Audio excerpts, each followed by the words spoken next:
슬라이드를 좀 보여주시겠습니까? 인생은 B와 D 사이에 있는 C다라는 말이 있습니다. 이 말은 유재석이 한 말이 아니라 프랑스 철학자 사르트르가 한 말입니다.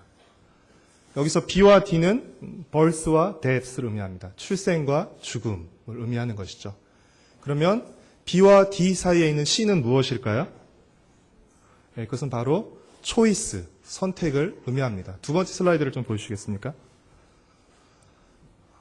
birth와 death 사이에 있는 choice가 바로 인생이다라고 말하는데요. 그러나 요즘 네티즌들은 이 C를 choice가 아닌 치킨이라고 부른다고 합니다. 왜냐하면 치킨을 시킬 때 양념이냐 프라이드냐, 뼈 있는 치킨이냐 순살 치킨이냐, 간장 양념이냐 매운 양념이냐 등등 선택해야 하기 때문에 그렇습니다. 어쨌건 치킨의 C도 결국은 선택과 관련된 말이라고 할 수 있습니다. 치킨을 시키는 작은 일에서부터 차를 사고 배우자를 정하는 큰 문제에 이르기까지 우리 삶은 선택의 연속이고 그 선택의 결과들이 쌓여서 우리 인생을 만들게 됩니다. 신명기는 가나안 땅 입성을 앞두고 있는 이스라엘 백성들에게 들려주는 모세의 고별 설교, 유언 설교라고 할 수 있습니다. 왜 신명기가 모세의 고별 설교이며 유언 설교일까요? 모세는 가나안 땅에 들어가는 것이 허락되지 않았기 때문에 그렇습니다. 가나안 땅에 들어갈 수 없었던 모세는 이스라엘 백성이 가나안 땅에 들어가기 직전에 설교를 하는 것이죠. 그동안 그들이 지나온 여정들을 돌이킵니다. 그리고 이제 그들이 가나안 땅에 들어가서 어떻게 살아야 할지를 아주 자세히 가르치면서 설명합니다. 여기까지가 신명기 1장부터 28장까지의 내용입니다. 지나온 여정을 돌이키고 이제 그들이 가나안 땅에 들어가서 어떻게 살아야 할지를 자세히 설명하고 가르치는 것이죠. 그리고 이를 바탕으로 모압 평야에서, 지금 그들이 있는 모압 평야에서 하나님과 다시 한번 언약을 맺는 내용이 바로 29장과 30장의 내용입니다. 이스라엘 백성들은 출애굽한 후에 호렙산, 즉 시내산에서 이미 하나님과 언약을 맺었습니다. 그런데 지금 다시 모압 평야에서 다시 언약을 맺는 이유는 무엇일까요? 이미 시내산에서 하나님과 언약을 맺었음에도 불구하고 지금 40년이 지난 후 다시 모압 평야에서 하나님과 언약을 맺는 이유는 무엇일까요? 시내산에서 하나님과 언약을 맺은 이스라엘 백성, 즉 출애굽 세대들은 이 가데스 바네아에서의 그 불신과 불순종으로 말미암아서 모두 다 광야에서 죽었기 때문에 그렇습니다. 여호수아와 갈렙을 제외한 시내산에서 하나님과 맺은 언약을 맺은 이스라엘 백성들은 모두 다 광야에서 죽었기 때문에 그런 것이죠. 지금 모압 평야에서 하나님과 언약을 맺는 이스라엘 백성은 그 다음 세대가 되는 것입니다. 하나님은 이제 가나안 땅에 들어가서 살게 될 새로운 광야 세대와 다시 한번 언약을 맺으시는 것입니다. 사실 모압 평야에서 맺은 언약, 즉 모압 언약의 내용은 시내산에서 맺은 언약의 내용과 그게 크게 다르지 않습니다. 왜냐하면 이 언약을 맺는 당사자가 동일하기 때문에 그렇습니다. 그러나 지금 맺고 있는 이 모압 언약은 앞선 시내산 언약에 비해서 이 두 가지 특징이 있습니다. 그중 하나는 이 언약 체결의 대상입니다. 누구와 언약을 맺냐는 것인데 29장 14절과 15절 말씀을 같이 읽겠습니다. 29장 14절과 15절 말씀입니다. 같이 읽겠습니다. 내가 이 언약과 맹세를 너희에게만 세우는 것이 아니라 오늘 우리 하나님 여호와 앞에서 우리와 함께 여기 서 있는 자와 오늘 우리와 함께 여기 있지 아니한 자에게까지이니. 무슨 말입니까? 지금 모압 언약을 모압 평야에서 이스라엘 백성들이 하나님과 맺고 있는데 지금 모압 평야에 서 있는 이스라엘 백성들과만 언약을 맺는 것이 아니라 지금 그 자리에 있지 아니한 사람들, 앞으로 태어날 이스라엘 자손들과도 언약을 맺는다는 것입니다. 현재 이스라엘 백성뿐 아니라 앞으로 태어날, 가나안에서 태어날 이스라엘 백성, 더 나아가서 훗날 포로로 끌려갈 이스라엘 백성에게도 유효한 언약이라는 것입니다. 지금 이스라엘 백성이 모압 평야에서 맺는 이 모압 언약은 앞으로 후세대에게도 해당되는 유효한 언약이라는 것입니다. 이 모압 언약의 또 다른 특징은 무엇입니까? 모압 언약에는 순종에 따른 축복과 불순종에 따른 저주라는 이 기본적인 약속뿐만 아니라 불순종에 따른 저주 후에 그 다음에 회복의 약속도 포함되어 있다는 것입니다. 27장과 28장에서 우리가 살펴보았듯이 순종에 따른 축복보다 불순종에 따른 저주가 5배가량 더 많이 언급되고 있습니다. 이 사실은 무엇을 의미하죠? 순종에 따른 축복보다 불순종에 따른 저주가 훨씬 더 5배가량 더 많이 언급되고 있다는 것은 무엇을 의미합니까? 이스라엘 백성이 순종할 가능성보다 불순종할 가능성이 더 많다는 것을 의미합니다. 그들이 언약을 지킬 가능성보다 언약을 깨트릴 가능성이 훨씬 더 많다는 것을 의미합니다. 그런데 이스라엘 백성이 실제로 이 언약을 깨트리면 어떤 일이 일어나게 되죠? 하나님과 어떤 언약을 맺었습니까? 언약을 맺으면서 순종하면 하나님 주신 축복을 누리게 되고 불순종하면 하나님 주신 저주를 그들이 당하게 되는 것이죠. 그런데 그들이 불순종하고 언약을 깨트리면 언약에 따라서 그들은 어떤 결과를 당하게 되죠? 저주와 죽음으로 대표되는 그런 결과들을 당하게 되는 것입니다. 전쟁에서 패하고 약속의 땅에서 쫓겨나고 포로로 끌려가게 되는 것입니다. 그러면 이스라엘 백성은 그것으로 끝나는 것입니까? 그들이 하나님과 언약을 어겼습니다. 그리고 언약을 어겼기 때문에 약속된 결과에 따라서 저주를 받고 약속의 땅에서 쫓겨나고 포로로 끌려갔습니다. 그러면 그 상태로 끝나는 것인가요? 그렇지 않죠. 은혜로우신 하나님께서는 언약을 깨트리고 쫓겨난 그 이스라엘 백성에게 다시금 회복의 약속을 그 언약 안에 넣어주신 것입니다. 30장 1절 말씀을 같이 읽도록 하겠습니다. 내가 내게 진술한 모든 복과 저주가 내게 임함으로 내가 내 하나님 여호와로부터 쫓겨간 모든 나라 가운데서 이 일이 마음에서 기억이 나거든. 지금 이 말씀은 모세가 지금 이 말은 지금 자기 앞에 있는 지금 모압 평야에 서 있는 이스라엘 백성에게 지금 하고 있지만 실제로 이 말은 누구에게 해당하는 말이죠? 약속의 땅에서 쫓겨나서 포로로 끌려간 이스라엘 백성들에게 하는 말씀이죠. 1절 말씀은 그들이 쫓겨간 것을 전제로 하고 지금 말씀을 주고 있죠. 내가 내 하나님 여호와로부터 쫓겨간 모든 나라 가운데서 라고 말하고 있습니다. 언약을 지키지 못하고 불순종함으로써 바벨론의 포로로 끌려가 살고 있는 이스라엘 백성들에게 하고 있는 말인 것입니다. 여러분이 만약 포로로 끌려간 이스라엘 자손이라고 한번 가정해 보십시오. 그럼 가장 먼저 여러분이 묻게 되는 질문은 무엇일까요? 여러분은 하나님의 백성으로 선택된 이스라엘 민족이었습니다. 그리고 그 자손이었어요. 그런데 여러분이 바벨론에 망해서 바벨론의 포로로 끌려가게 됐습니다. 그래서 여러분은 바벨론에서 살게 되었습니다. 그러면 여러분이 가장 먼저 던지게 된 질문은 무엇일까요? 어떻게 해서 이런 일이 일어나는 것이죠? 그렇죠? 하나님의 백성인 우리가 어떻게 해서 이 지경이 되었느냐? 아니, 어떻게 하나님의 백성인 우리에게 이런 일이 일어날 수 있냐는 것이죠. 29장 24절 말씀을 같이 읽겠습니다. 29장 24절 말씀입니다. 여러 나라 사람들도 묻기를 여호와께서 어찌하여 이 땅에 이같이 행하셨느냐? 이같이 크고 맹렬하게 노하심은 무슨 뜻이냐 하면 이 질문에 대한 하나님의 대답은 무엇입니까? 29장 25절과 26절 말씀을 같이 읽겠습니다. 그때 사람들이 대답하기를 그 무리가 자기 조상의 하나님 여호와께서 그들의 조상을 애굽에서 인도하여 내실 때에 더불어 세우신 언약을 버리고 가서 자기들이 알지도 못하고 여호와께서도 그들에게 주시지도 아니한 다른 신들을 따라가서 그들을 섬기고 절한 까닭이라.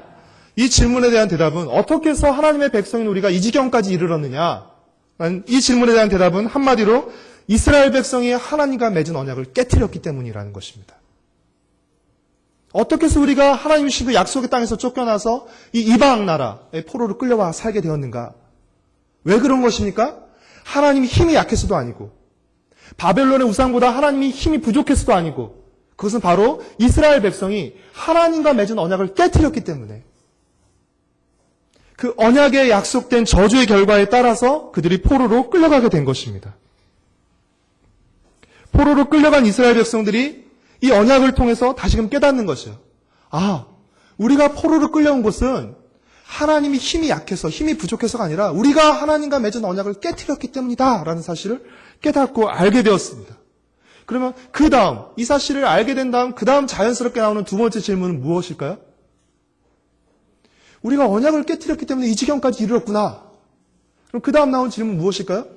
그럼 이제 우리는 어떻게 해야 하는가? 자비로우신 하나님은 그 질문을 던지게 될 이스라엘 백성들을 향해서 신명기를 통해서 미리 대답하고 계신 것입니다. 30장 2절과 3절 말씀을 읽겠습니다. 너와 내 자손이 내 하나님 여호와께로 돌아와 내가 오늘 내게 명령한 것을 온전히 따라 마음을 다하고 뜻을 다하여 여호와의 말씀을 청종하면 내 하나님 여호와께서 마음을 돌이키시고 너를 긍휼히 여기사 포로에서 돌아오게 하시되 내 하나님 여호와께서 흩으신 그 모든 백성 중에서 너를 모으시리니.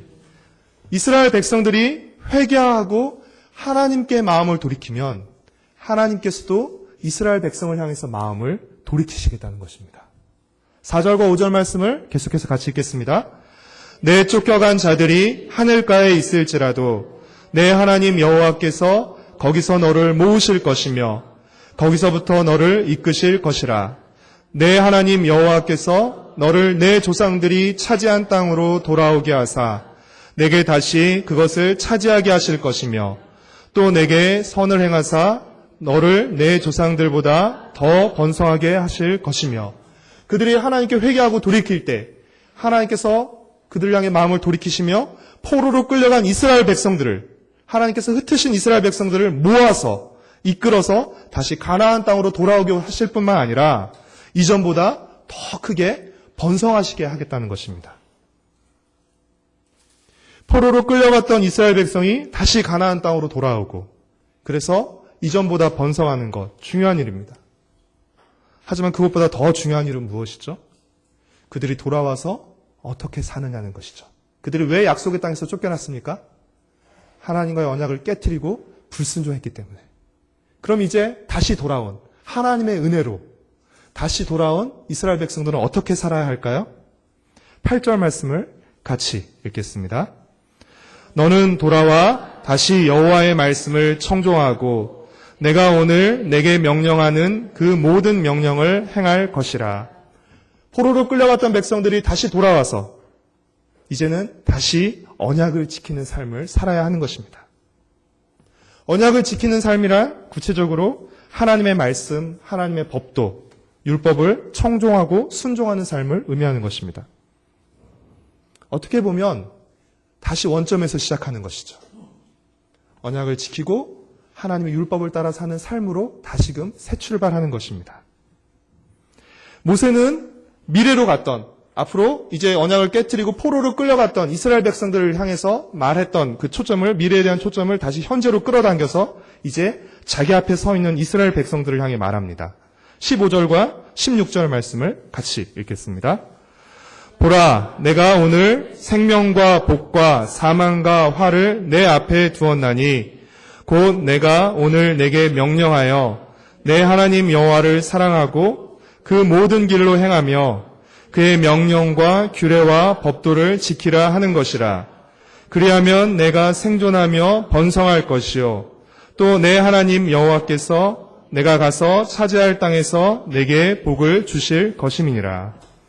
사랑하는 성도 여러분, 가나안 땅에서의 이스라엘의 미래, 그리고 생명과 사망, 복과 화는 어디에 달린 것입니까? 그들이 하나님만 사랑하고 하나님의 말씀을 따르느냐에 달린 것입니다. 그들이 하나님과 맺은 언약을 지키며 사느냐에 달린 것입니다. 만약 그들이 하나님 아닌 다른 우상을 섬기고 하나님의 말씀에 불순종하며 살면 그들은 어떻게 됩니까? 그들은 망하고 말 것입니다. 약속의 땅에서 오래 살지 못하고 쫓겨나게 될 것입니다. 17절과 18절 말씀을 같이 읽겠습니다. 그러나 내가 만일 마음을 돌이켜 듣지 아니하고 유혹을 받아 다른 신들에게 절하고 그를 섬기면 내가 오늘 너희에게 선언하노니 너희가 반드시 망할 것이라. 너희가 요단을 건너가서 차지할 땅에서 너희의 날이 길지 못할 것이니라. 19절과 20절 말씀은 모세가 이 신명기 전체 설교를 통해서 말하고자 하는 핵심 메시지라고 할 수 있습니다. 19절과 20절 말씀 같이 읽겠습니다.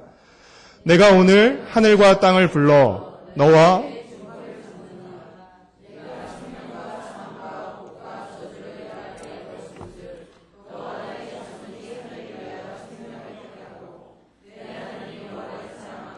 그의 말씀을 청종하며 또 그를 의지하라. 그는 내 생명이시요 내 장수이시니 여호와께서 내 조상 아브라함과 이삭과 야곱에게 주리라고 맹세하신 땅에 내가 거주하리라. 아멘. 이 두 절을 한마디로 조리면 무엇입니까? 생명이신 하나님을 선택하라라는 것입니다. 생명이신 하나님을 선택하는 것이 곧 생명의 길입니다. 이제 가나안 땅에서 살게 될 이스라엘 백성들뿐 아니라 그들에게서 태어날 자손들, 그리고 먼 훗날 포로로 끌려가 살게 될 이스라엘 자손들, 또 오늘날 우리에게 이르기까지 우리의 미래는 어디에 달려 있습니까? 우리가 어떤 길을 선택하느냐에 달려 있습니다. 생명의 길을 선택하느냐, 죽음의 길을 선택하느냐, 하나님의 길을 선택하느냐, 우상의 길을 선택하느냐에 달려 있습니다. 순종의 길을 선택하느냐, 불순종의 길을 선택하느냐에 달려 있습니다. 사랑하는 성도 여러분, 길을 선택하는 것은 우리의 자유입니다. 그러나 일단 길을 선택하면 우리는 그 길의 목적지로부터 자유롭지 못합니다. 무엇을 심을지는 우리의 자유입니다. 그러나 일단 심으면 무엇을 거둘지로부터 우리는 자유롭지 못합니다. 왜 그렇습니까? 심은 대로 거둘 것이기 때문에 그렇습니다. 생명의 길을 선택하면 생명으로 가지만 죽음의 길을 선택하면 죽음으로 가게 되는 것입니다. 모세의 말처럼 이스라엘 앞에는, 그리고 우리 앞에는 생명과 사망, 복과 저주가 놓여 있습니다. 이스라엘 백성들이 무엇을 선택하느냐, 그들이 어떤 길을 선택하느냐에 따라서 그들의 삶과 미래가 달라지는 것입니다. 그리고 우리도 마찬가지입니다. 사랑하는 성도 여러분, 생명의 길을 선택하십시오. 그 생명의 길은 바로 하나님의 길입니다. 왜 하나님의 길이 생명의 길입니까? 하나님이 우리의 생명이시며 장수이시기 때문에 그렇습니다. 이 생명의 길은 내가 곧 길이요 진리요 생명이라고 말씀하신 바로 예수님이십니다. 그렇게 우리는 그 길을 통해서, 예수님을 통해서 생명을 얻고 구원을 얻을 수 있게 되는 것입니다. 신명기에서 말하고 있는 생명의 길은 하나님의 길이고, 이 하나님의 길은 곧 예수님이며 예수님의 길입니다. 예수님의 길은 예수님을 믿고 예수님이 가신 길을 따르는 것을 의미하는 것입니다. 예수님을 믿고, 생명의 길 대신 예수님을 믿고 예수님이 가신 길을 따를 때 우리는 하나님께서 예수 그리스도를 통해 약속하신 영원한 생명과 풍성한 삶을 누릴 수 있게 되는 것입니다. 가나안이라는 약속의 땅에 살게 된 이스라엘 백성들에게는 참 놀라운 영광과 풍성한 복이 약속되어 있었습니다. 하나님 하는 거 봐서 너에게 복 줄게, 이것이 아니라 하나님은 약속의 땅을 주시면서 그들이 약속의 땅에서 풍성한 삶을 살 수 있도록 많은 복을 예비해 놓으셨어요. 그러나 그 복은 저절로 누리는 것이 아닙니다. 가나안 땅에 들어가면 자동적으로 누리게 되는 것이 아니에요. 하나님께서 가나안 땅에 예비해 두신, 약속하신 땅에 예비해 두신 약속하신 복은 순종의 선택을 통해서만 누릴 수 있게 되는 것입니다. 이미 수많은 복을, 놀라운 복을 약속하셨지만 순종의 선택을 할 때 그 복을 누릴 수 있게 되는 것이고, 그들이 불순종을 선택할 때는 그 복을 누리지 못하게 되는 것입니다. 만약 그들이 순종이 아닌 불순종을 선택한다면 그들은 저주와 죽음의 결과를 맞게 되는 것입니다. 예수님을 통해 누리게 되는 이 구원의 복도 마찬가지입니다. 예수님을 통해 모든 사람에게 구원의 복이 약속되었습니다. 모든 사람에게 구원의 길이 열렸습니다. 하지만 이 구원의 길을 믿고 걷는 순종의 선택을 통해서만 그 구원을 우리가 얻을 수 있는 것입니다. 믿음을 통해서만, 그 생명의 길 대신 예수 그리스도를 믿음을 통해서만 그 예수님을 통해 약속된 구원의 복을 우리가 누리게 되는 것입니다. 그렇기에 우리는 생명의 길이 되신 예수 그리스도를 알지 못해서 죽음의 길로 가는, 그 길로 갈 수밖에 없는 그들을 향해서 예수님이 생명의 길 되심을, 오직 한 길, 참 구원의 길 되심을 우리가 전하고 선교해야 하는 것입니다.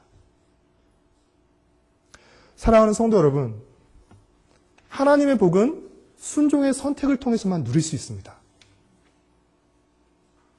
근데 따지고 보면 하나님이 복을 예비해 놓으셨기에 우리가 순종의 선택을 통해서 누릴 수 있는 것이에요.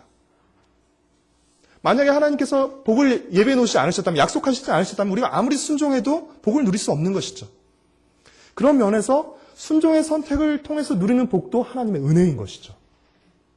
하나님의 약속된 복은 순종의 선택, 믿음의 선택을 통해서만 누릴 수 있습니다.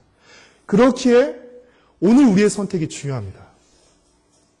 오늘의 선택이 내일의 나를 만들고, 내가 오늘 내리는 선택의 결과들이 모이고 쌓여서 우리의 인생이 되는 것입니다. 그렇게 우리는 올바르고 복된 선택을 해야 되는 것이죠. 우리가 올바르고 복된 선택을 하려면 어떻게 해야 할까요? 그 선택의 중심에 생명 되신 하나님이 계셔야 합니다. 하나님이 계시지 않는 선택, 하나님이 없는 길은 잠언 14장 12절의 표현처럼 사람이 보기에는 바른 길처럼 보이지만 결국은 사망의 길인 것입니다. 하나님이 없는 길, 하나님이 계시지 않은 선택, 그 선택은 죽음의 길이며 죽음의 선택인 것입니다. 하나님의 길을 선택하려면 어떻게 할까요? 하나님의 뜻이 담긴 하나님의 말씀을 가까이 해야 합니다. 하나님의 말씀은 11절에 있는 표현처럼 우리에게 어려운 것도 아니고 먼 것도 아닙니다. 하나님의 말씀은 이랬다 저랬다 변덕스럽지 않고 분명하고 명확합니다. 따라서 우리는 이 분명하고 명확한 하나님의 말씀을 가까이 하고 이 분명하고 명확한 하나님의 말씀을 따라 선택하며 살아야 하는 것입니다. 하나님의 말씀을 가까이 할 때 우리는 하나님의 뜻을 알게 되고 하나님의 뜻을 따라 선택할 수 있습니다. 14절의 표현처럼 하나님의 말씀이 우리 입과 우리 마음에 있을 때 우리는 어렵지 않게 하나님의 말씀을 지킬 수 있게 되는 것입니다. 사랑하는 성도 여러분, 여러분은 하나님의 말씀을 얼마나 가까이 하고 있습니까? 지금 여러분 앞에 놓인 선택의 문제는 무엇입니까? 그리고 여러분은 얼마나 하나님의 말씀을 따라 선택하고 있습니까? 사랑하는 성도 여러분, 29장 29절의 표현처럼 미래는 우리에게 감추어진 것입니다. 우리의 미래가 어떻게 될지 우리는 알지 못합니다. 그러나 오늘 우리에게는 무엇이 있습니까? 밝히 드러난 하나님의 말씀이 있습니다. 미래가 어떻게 될지는 알지 못합니다. 하지만 오늘 우리에게는 분명한 말씀하신 바를 반드시 이루시는 그 하나님의 약속이 오늘 우리에게 있습니다. 그러므로 오늘 우리가 해야 할 일은 무엇입니까? 내게 주어진 밝히 드러난 하나님의 말씀을 따라 순종의 선택을 하는 것입니다. 어떻게 될지 알지 못해요. 하지만 오늘 내게 주어진 그 말씀을 따라 순종의 선택을 하는 것이 오늘 내가 해야 할 일입니다. 오늘 주어진 말씀을 가지고 오늘 내가 순종의 선택, 믿음의 선택을 할 때 우리는 하나님께서 약속하신 복을 우리의 것으로 누리게 되는 것입니다. 그리고 우리의 미래가 빛나게 되는 것이죠. 하나님의 말씀을 가까이 하며 순종의 선택, 믿음의 선택으로 더욱 풍성한 생명과 복을 누리고 또 그 복을 나누고 끼치는 우리 개인과 가정 그리고 세대로교회 공동체가 되기를 간절히 소망하고 축복합니다. 우리 함께 같이 찬양하시고 기도하시겠습니다.